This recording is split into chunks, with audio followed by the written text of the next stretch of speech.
नमस्कार, आप देख रहे हैं मेरे साथ उत्कर्ष पत्रिका और मैं हूं अनुराग। जैसा कि आपको पता है कि आने वाला जो समय है, अब चुनावी तैयारी फिर से जोरों शोरों पे है। प्रदेश में विधानसभा की चुनाव होने वाले हैं आने वाले 2022 में, और 2022 का जो चुनाव है विधानसभा, वो हर एक पार्टी के लिए परीक्षा का समय होगा। क्योंकि एक तरफ जहां भारतीय जनता पार्टी अपने किए गए वादों को पूरा करने के बाद जनता के बीच अपनी बात रखने की कोशिश कर रही है, वहीं दूसरी ओर विपक्ष के हर दल, सभी दल अपनी सरकार द्वारा किए गए वादों को जनता के बीच में ले जाकर उनके बताए गए जो विफलताएं हैं उनको जनता के बीच में रखने की कोशिश कर रही है। जहां एक तरफ महंगाई, भ्रष्टाचार और तमाम बड़े मुद्दे हैं, वहीं दूसरी ओर सरकार के लिए एक बड़ी चुनौती है किस प्रकार से इस चुनाव को जीत पाएं और आने वाला चुनाव किस तरीके से कितना महत्वपूर्ण है। ये जनपद कुशीनगर में है मैं, और जनपद कुशीनगर के विधानसभा क्षेत्र फाजिल नगर से हमारे साथ जुड़ चुके हैं CA OP मिश्रा जी। ये भारतीय जनता पार्टी से प्रवक्ता भी हैं और प्रदेश संयोजक हैं व्यावसायिक प्रकोष्ठ के। तो ढेर सारी बातें, इनसे ढेर सवाल हैं। तो सबसे पहले ये बताने की ज़रूरत नहीं है आपको कि आप भारतीय जनता पार्टी से हैं, तो पहला ही प्रश्न आपसे, आप भारतीय जनता पार्टी से हैं और विधानसभा क्षेत्र फाजिल नगर से हैं, पिछला विधानसभा क्षेत्र, कैसे आपने ये चुन लिया कि विधानसभा क्षेत्र अपने ही क्षेत्र से ही आप चुनाव लड़ेंगे? देखिए, फाजिल नगर कुशीनगर का एक महत्वपूर्ण विधानसभा है और फाजिल नगर मेरा निवास स्थान है, मेरा घर है। तो पहले व्यक्ति अपने घर को ठीक करता है, तो स्वाभाविक रूप से अगर पार्टी मुझे कहीं मौका दे तो मैं चाहूँगा कि वो फाजिल नगर विधानसभा से मौका दे। और ये तो स्वाभाविक चयन की प्रक्रिया है। मैं वहाँ का रहने वाला हूँ, वहाँ के लोगों के बीच रहता हूँ, काम करता हूँ, वहाँ के लोगों की ज़िंदगी अच्छी हो और अच्छी हो, विकास के कार्य और तेज़ी से हों, पहले भी हुए हैं और ज़्यादातर समय वहाँ दूसरे विपक्षी दलों के विधायक रहे हैं। अभी पिछले बार भी और इस बार भी भारतीय जनता पार्टी के विधायक हैं। वहाँ और विकास हो, मेरा घर है, निवास स्थान है। 10 साल से सर बीजेपी के वहाँ के कैंडिडेट रह चुके हैं 10 साल से, लेकिन 10 साल में जो विकास कार्य होने चाहिए, जिसमें आपके 7 साल को तो आपका ही कार्यकाल है केंद्र और राज्य मिलाकर, विकास का वो कार्यकाल वो दिखा नहीं उस क्षेत्र में। बिल्कुल दिखा है। अगर आप जाएंगे तो वहाँ की आप सड़कों को देखिए, वहाँ गाँव में जिस तरह सड़कें बनी हैं, जो अप्रोच रोड है वो बना है। अभी आप जाएंगे तो वहाँ आप देखेंगे जो गुरवलिया से दुदही का जो सड़क है, जो फाजिल नगर से तुरपट्टी का सड़क है, जो फाजिल नगर से जो आगे बघोज घाट का जो रूट है, अभी फाजिल नगर से बेड़हरा और वो इंदिरा बाजार होते हुए सड़क बनकटा तक जा रहा है। ऐसी तमाम सड़कें हैं जो आप देखेंगे, और अगर आप कुछ समय बाद आ रहे हैं तो आप पहचान नहीं पाएंगे कि यही फाजिल नगर है। विकास की गंगा वहाँ बही है और उसको और आगे बढ़ाना है। 2022 लोगों का कहना है कि शिक्षा, स्वास्थ्य जैसी सुविधाएं, बेसिक सुविधाएं वहाँ नहीं मिल पाई। पिछले 10 सालों में उस स्तर का विकास नहीं हो पाया जो जनता सोच सकती थी। देखिए, विकास हुआ है पिछले 5 सालों में, तो हम विपक्ष में थे। 7 साल से आपकी सरकार है। उत्तर प्रदेश में पिछले 5 साल पहले 2012 से 17 तक वहाँ पे विपक्षी सरकार थी और हमारे विधायक थे। बहुत कम विधायक उत्तर प्रदेश में थे, उसमें हमने भारतीय जनता पार्टी वो सीट जीती हुई थी। और वहाँ के विधायक ने जितना संभव हो सका और जितना सरकार से वो काम ला सके उन्होंने वहाँ किया है। और पिछले 5 सालों में तो जिस तरह से काम हुआ है, इसकी तो तुलना आप कर ही नहीं सकते। और पिछले 7 सालों की अगर आप बात करें, अगर आप मोदी जी के कार्यकाल को भी अगर विधानसभा फाजिल नगर में देखें, तो मैं अगर दोनों सरकार, मोदी जी की और योगी जी की सरकार, दोनों के कार्यकाल को अगर मैं फाजिल नगर के विकास की बात करूं, तो निश्चित रूप से आप देखेंगे कि वहाँ जिस तरह से केंद्र सरकार की योजनाएं और राज्य सरकार की योजना, जिसमें आपका जनधन है, जिसमें आपका प्रधानमंत्री आवास योजना है, उज्ज्वला योजना है और दीनदयाल उपाध्याय ग्राम ज्योति योजना है, और जिस तरह स्वच्छता अभियान में शौचालय बने हैं, और जिस तरह से लोगों को कोविड काल में कहीं भूखमरी और कहीं किसी चीज़ का शिकार नहीं होना पड़ा, लगातार अन्न मिला है, रोशनी मिली, बिजली मिला है, सड़क मिला है, रोड मिला है, जो अब तक लोग नारों में देखते थे वो हमने जमीन पे उतारा है। और ये दिखता है, हमारा काम दिखता है, बोलता नहीं, दिखता है। ठीक है सर, माना कि कोविड टाइम में सरकार ने जो है तमाम सारी सुविधाएं दी, भूखमरी का शिकार नहीं हो पाया। लेकिन सर सबसे बड़ा मुद्दा वर्तमान समय की बात करें तो महंगाई बड़ा मुद्दा है सर। आज जो है महंगाई की चपेट में सर हर एक आम आदमी है। पेट्रोल महंगा है, खाने की वस्तुएं महंगी हैं, तेल महंगा है, खाने का तेल महंगा है। इस पे सर सरकार क्यों नहीं लगाम लगा पा रही है? देखिए, निश्चित रूप से इस पे सरकार लगाम लगा रही है और इन सब के प्रयास भी किए जा रहे हैं और वो प्रयास हम सबके सामने हैं। देखिए, तमाम सब्सिडी चल रही है इस पूरे देश में, हर तरह की सब्सिडी सरकार दे रही है। आप देखेंगे किसान सम्मान, देखिए तमाम योजनाएं सरकार लेके आ रही है। हम उसकी भी बात, किसान सम्मान निधि योजना है, ऐसी योजना पहले आई ही नहीं, किसी ने सोचा ही नहीं। किसानों के आय को दुगना करने के लिए सरकार लगातार नए नए आयाम, नए नए योजनाएं लेके आ रही है और महंगाई पे भी, इन योजनाओं से महंगाई पे भी लगाम मिलेगा और लगाम मिल भी रहा है। तमाम चीज़ों के दाम पहले ऊपर थे, वो कम भी हुए हैं और देश एक संकट काल से गुजरा है, आर्थिक संकट भी रहा है इस कार्यकाल में, लेकिन हम उन सब से लगातार उबर रहे हैं। मुझे पूरा विश्वास है कि आने वाले समय में हम इन सब संकटों से उबरेंगे और सबको राहत मिलेगी और सरकार लगातार राहत देने का प्रयास कर भी रही है और हम उसमें सफल भी हो रहे हैं। ठीक है सर, ये सारी बातें ठीक है, एक तरफ हैं। कुशीनगर जनपद की बात करें, कुशीनगर जनपद अपने आप में बड़ा महत्वपूर्ण विधानसभा क्षेत्र, संसदीय क्षेत्र रहा है। 7 विधानसभा क्षेत्र, लगभग 5 आपके विधायक हैं और एक समर्थित विधायक हैं आपके। इन सब विधानसभाओं में जो बेसिक डेवलपमेंट, जो बेसिक चीज़ें, शिक्षा, स्वास्थ्य, सड़क की बात की जाए, बिजली की बात की जाए, तो उनमें सर अगर किसी और जनपद से, गोरखपुर से तुलना की जाए या किसी वाराणसी से तुलना की जाए, तो जो सीएम सिटी रहा है, जो पीएम सिटी रहा है, हम उनसे तुलना करेंगे सर, इनका विकास क्यों नहीं हो पाया? क्या जिस तरह संकट बड़ा था और उस संकट को जिस तरह से योगी जी की सरकार ने हैंडल किया, इसको WHO, नीति आयोग और और दुनिया की बड़ी बड़ी संस्थाओं ने इसको एक बेंचमार्क के रूप में माना कि यहाँ काम हुआ है, उत्तर प्रदेश में काम हुआ है। ये सब सर्वे, ये सब आपके सामने है, सारी एजेंसियों ने इसको सराहा है। और जिस तरह से काम, एक बड़ा राज्य है, ऑक्सीजन, हर तरह की कमी जरूर थी, उसमें सुविधाओं में जरूर कहीं गैप था, लेकिन जिस तरह से उसको पूरा करने का काम किया गया, प्रयास किया गया, केंद्र और राज्य सरकार ने मिलके, वो सबने देखा, हम सब ने देखा। और आज पंचायती चुनाव की बात करेंगे सर। पंचायती चुनाव बड़ा महत्वपूर्ण है। अभी हाल ही में पंचायती चुनाव हुए, निश्चित रूप से जो है भारतीय जनता पार्टी को बहुत अभूतपूर्व जीत मिली। लेकिन इस जीत के बीच में हमने सर एक अलग सीन देखा। टीवी में आपने लगातार देखा होगा कि विभिन्न क्षेत्रों में तमाम सारी सी घटनाएँ घटी, कुछ तो मीडिया में आई, कुछ मीडिया में नहीं भी आई। इसके पीछे सर सरकार को दोषी मानते हैं आप? देखिए, सरकार के साथ इस प्रदेश में एक विपक्ष भी है। सरकार के सामने जब ये के पास पुलिस है सर, नहीं, निश्चित रूप से सरकार के पास पुलिस है और कानून व्यवस्था के लिए कहीं बात करेंगे तो विपक्ष के पास नहीं जाएंगे, सरकार के पास आएंगे। तो पुलिस तो सरकार के पास है ही है, प्रशासन भी है, सब कुछ है। और जिस तरह से पंचायत चुनाव हुए और 75 में 67 जिला पंचायतों में बात कर रहा हूँ सर, जहाँ पे लोगों के साथ मारपीट की गई, खींचातानी की गई, महिलाओं के साथ जो सर बदसलूकी हुई, तमाम सारी सी घटनाएं घटी। लखीमपुर खीरी में घटना घटी, सीतापुर में घटना घटी। इन सर घटनाओं पे सर आप क्या कहना चाहेंगे? नहीं, बिल्कुल, जहाँ भी घटना घटी सरकार मौन नहीं रही। देखिए, घटना घटी है, सरकार मौन रहती तो आप कहते।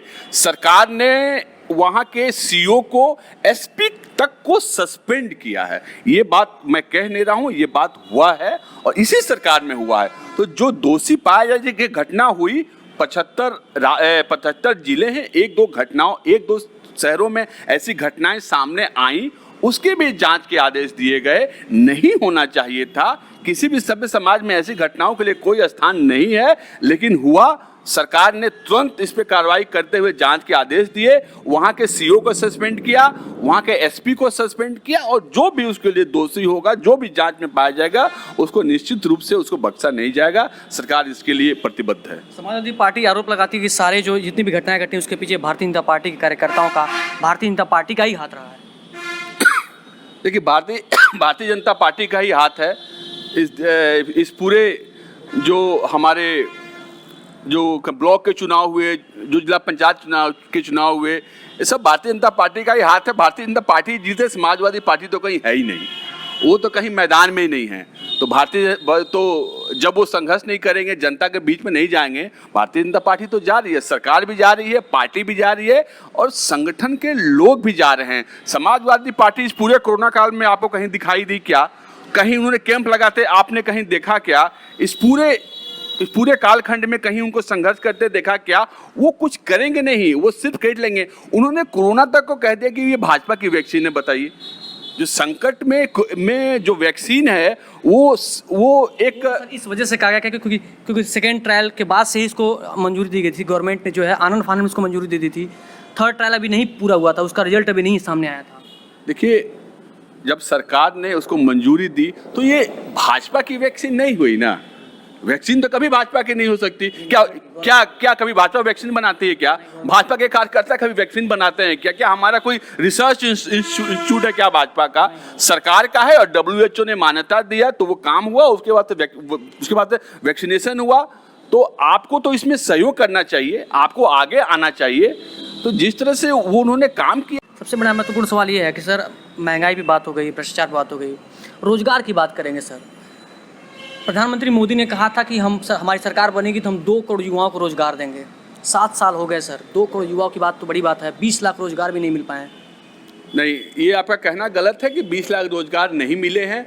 देखिए, रोजगार के देने के कई तरीके हैं। एक तो सरकार डायरेक्ट रोजगार देती है, सरकारी नौकरी जिसको बोलते हैं। सर, स्किल तो जनरेट करना चाहिए, फैक्ट्रियां तो खोलनी चाहिए। हाँ, वो कर रहे हैं। स्किल्ड के लिए अलग से हम लोग का जो स्किल मिनिस्ट्री बनाए, उनको उन्होंने रिजुविनेट किया, नए तरीके से उसको डेवलप किया और उसमें लगातार जो स्किलिंग का काम चल रहा है। भारत के लोग पूरी दुनिया में जा रहे हैं काम करने के लिए। ये डेटा आपका गलत है कि 20 लाख लोगों को, कई लोगों को सरकार ने नौकरी भी दिया है, नौकरी के नए नए आयाम भी खोले हैं और नौकरी को प्रोत्साहन देने के लिए startup India, stand up India, ऐसे जैसे कई बातें सरकार लेके आई है। ये केंद्र सरकार की बात मैं कर रहा हूँ, वहाँ की है। आप अगर उत्तर प्रदेश सरकार की बात करेंगे तो 3 लाख से ज़्यादा नौकरी तो सरकारी नौकरी उत्तर प्रदेश के सरकार ने दिया है और करीब 4 से 5 लाख की नौकरियों का सर्वे किया, जो आपकी आने वाले दिनों में आप देखेंगे कि ये सारी नौकरियां जो सरकारी नौकरियां हैं, इनके लिए सरकार ने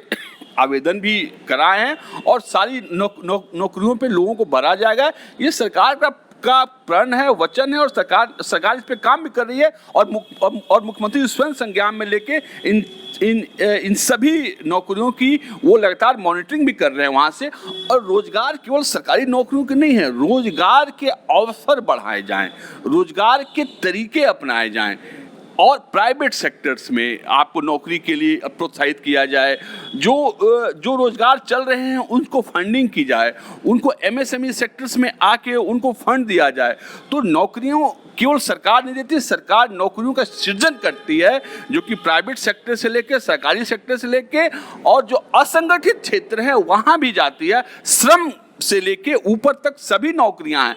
आप सभी को देखेंगे तो सरकार ने बड़े काम किए हैं और लाखों लोगों को नौकरी मिली है, काम मिला है, रोजगार मिला है। रोजगार हम देने का काम कर रहे हैं और रोजगार सृजन के लिए जो नए नए आयाम हैं उसको भी सरकार। अब देखेंगे उत्तर प्रदेश में पहली बार 4.5 लाख करोड़ के जो हमने इन्वेस्टर सबमिट किया 2018 में, पहली बार 4.5 लाख करोड़ का MOU साइन हुआ। कहीं आज तक कभी हुआ ही नहीं। उसके बाद से करीब 3 लाख करोड़ तक के तो जमीन पे काम हो चुका है, उनका इन्वेस्टमेंट हो चुका है और उन कामों की लगातार मॉनिटरिंग यहाँ हो रही है। ग्राउंड ब्रेकिंग सेरेमनी 2 सरकार ने किया है। वो जो लोग इन्वेस्टमेंट कर रहे हैं, तो सरकार जो बड़ी इंडस्ट्री है उनको भी आप देखेंगे कि जो भारत मोबाइल मैन्युफैक्चरिंग में दुनिया का सबसे नंबर 1 बना, उसमें सबसे बड़ा हिस्सा उत्तर प्रदेश के नोएडा का है। तो ये रोजगार का सृजन है, हम लगातार उस पर काम कर रहे हैं। और बड़ा महत्वपूर्ण सवाल है सर, कुशीनगर जो संसदीय क्षेत्र है जिसमें विधानसभा की 7 विधानसभा की बात कर रहे हैं, तो कुशीनगर में सर, जनपद कुशीनगर में लगभग 10 से ज़्यादा चीनी मिल हुआ करते थे किसी ज़माने में सर। उसमें से 1 से 2 फैक्ट्रियाँ चल रही हैं। वो भी एक फैक्ट्री जो है समाजवादी पार्टी सरकार कहती है उसने जो है उसने अपनी सरकार में उसने बनवाया था सर। 14 के कैंपेन में प्रधानमंत्री कुशीनगर में पटौना में आए और उन्होंने कहा कि 100 दिन के भीतर हम फैक्ट्री चलाएँगे। आप किस फैक्ट्री की बात कर रहे हैं? प्रधानमंत्री ने 2014 में, मैं भी यहीं था, उन्होंने किसी फैक्ट्री को चलाने की बात की, लेकिन पटौना चीनी फैक्ट्री से बात कर रहा हूँ। देखिए, चीनी की अगर आप बात करें पूरे उत्तर प्रदेश में अगर आप जाएं तो इसी सरकार ने चीनी मिलों को बेचने का काम नहीं किया। यही वो सरकार है जिसने किसी चीनी मिल को नहीं बेचा। यही वो सरकार है जिसने किसी चीनी मिल को गिरवी नहीं रखा। कुशीनगर सर शुगर फैक्ट्री, मैं उस पर भी आ रहा हूँ। यही वो सरकार है जिसने चीनी मिल नए लगाए, जो चीनी मिल थे उनकी कैपेसिटी बढ़ाई, वो चाहे मुंडेरवा हो या वो पश्चिम के चीनी मिल हो, उनकी कैपेसिटी बढ़ाई है इसी सरकार ने। और इसके लिए भी प्रस्ताव है, जो इसके रास्ते पे बाधे हैं, यहाँ एक फैक्ट्री है वो बाधा है, उसको भी दूर करने का प्रयास लगातार किया जा रहा है। और वो मैं मानता हूँ कि वो प्रयास जल्दी से जल्दी सफल हो ताकि ये भी मिल चले। हम सभी चाहते हैं बाकी चीनी मिलों की कैपेसिटी भी बढ़े। चीनी मिल के साथ जो गन्ना किसान हैं उनका भुगतान भी समय से हो, भुगतान की बात हो। हमने भुगतान भी काफ़ी किया और आते आते सरकार ने कृषि को ध्यान देते कृषि ऋण भी माफ़ किए थे। कई सारी चीज़ों को हम उत्तर प्रदेश में लेके आए हैं। उसमें निश्चित रूप से पडरौना हमारे लिए कंसर्न का विषय है। आने वाले समय में ये भी चीनी मिल चलेगा, हम इसकी आशा करते हैं। चलिए सर, उम्मीद की जा सकती चुनाव के लिए अब बड़ा महत्वपूर्ण सवाल, विधानसभा का चुनाव आने वाला है। सभी पार्टियां तैयारी कर रही हैं, सभी दल अपने स्तर से चुनाव को जीतने का प्रयास कर रहे हैं। अब सर एक कैबिनेट में विस्तार किया गया भारतीय जनता पार्टी ने। लोगों का कहना है, विपक्ष का कहना है कि जाति समीकरण पे जो है भाजपा विशेष ध्यान दे रही है। क्या वाकई में जाति समीकरण बड़ा महत्वपूर्ण है चुनाव के लिए? देखिए, भारतीय जनता जो चुनाव था आपने भी कवर किया और हमने भी देखा, यही वो चुनाव था 2014, 17 और 19 का, जहां जाति के सभी बंधन टूट गए। तो हम जाति के बंधन को तोड़ते हैं, हम जाति के बंधन को जोड़ते नहीं हैं, तोड़ते हैं उसको। जो जातिगत राजनीति करते थे, जो जाति आधारित पार्टियां थी, वो हाशिए पे चली गईं।